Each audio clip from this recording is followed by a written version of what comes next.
E aí, pessoal, nós estamos aqui para falar sobre a nossa vida espiritual e a origem, né, dessa vida espiritual, como se começou.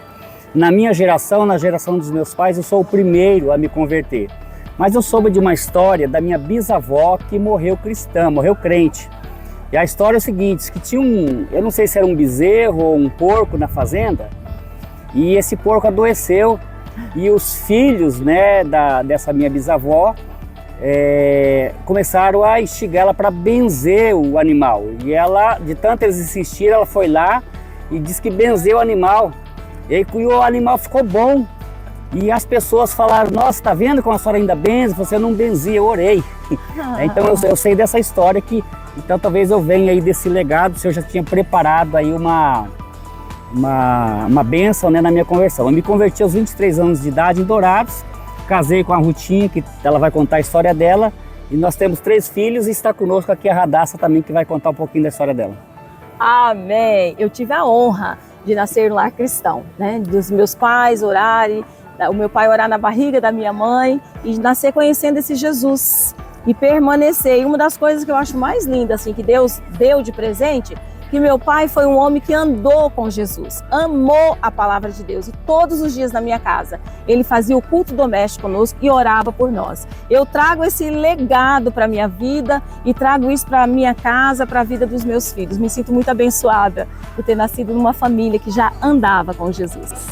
Eu sou a 3ª geração de cristãos da minha família, nasci num lar cristão também e para mim é um privilégio também, uma bênção ter pais cristãos, até porque eles incentivam muita gente nessa área e isso é ótimo quando você se sente incentivado para fazer as coisas de Deus e não tem nenhuma retaliação. Eu agradeço muito a Deus por isso. Então, conectando gerações, sobre o poder de um legado espiritual geracional. O que eu tenho como registros na minha vida e na história da minha família é a presença da minha avó, Maria Júlia, que ela morava no Panambi, numa parte agrícola rural ali de Dourados, e que dentro do Panambi ela era dirigente de uma igreja presbiteriana do Brasil. Então ela tomava conta de toda a igreja e da estrutura de culto.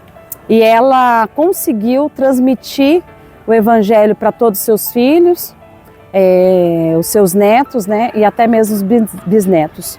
Mas como uma conexão de gerações, uma das minhas lembranças fortes é que durante os cultos, os domingos de família, naquele distrito, o culto começava no domingo à tarde.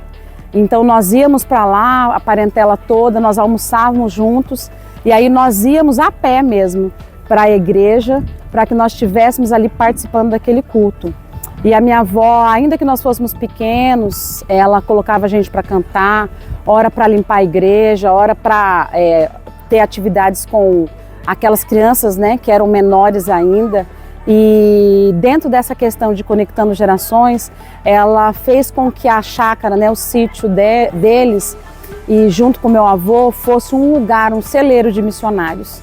Então, várias vezes no ano, jovens do Brasil, famílias, eles iam até ali fazer um trabalho naquela região que é indígena e ela ali atendia jovens missionários, jovens pastores, famílias, para que estivessem levando o evangelho.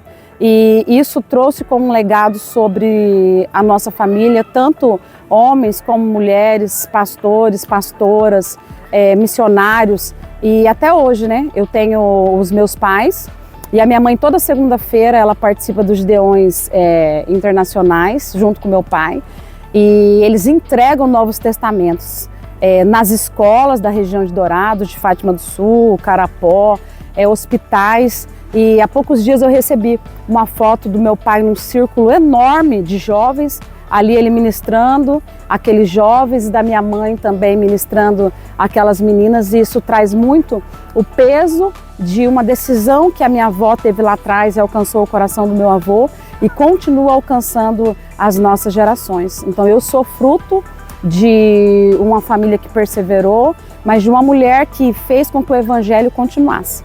E mais um ponto muito importante dessa mulher que conectou as gerações há décadas e décadas atrás.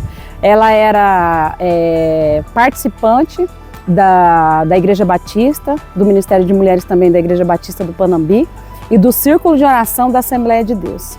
Então ela conseguia dialogar num lugar tão pequeno, né, e com tantas faltas, mas ela conseguia dialogar o Evangelho e fazer com que a casa dela e a vida dela transmitisse essa confiança. O que ouvimos e aprendemos, o que nos contaram nossos pais, não encobriremos a seus filhos. Contaremos à vindoura geração os louvores do Senhor e o seu poder e as maravilhas que fez. Salmo 78, 3, 4.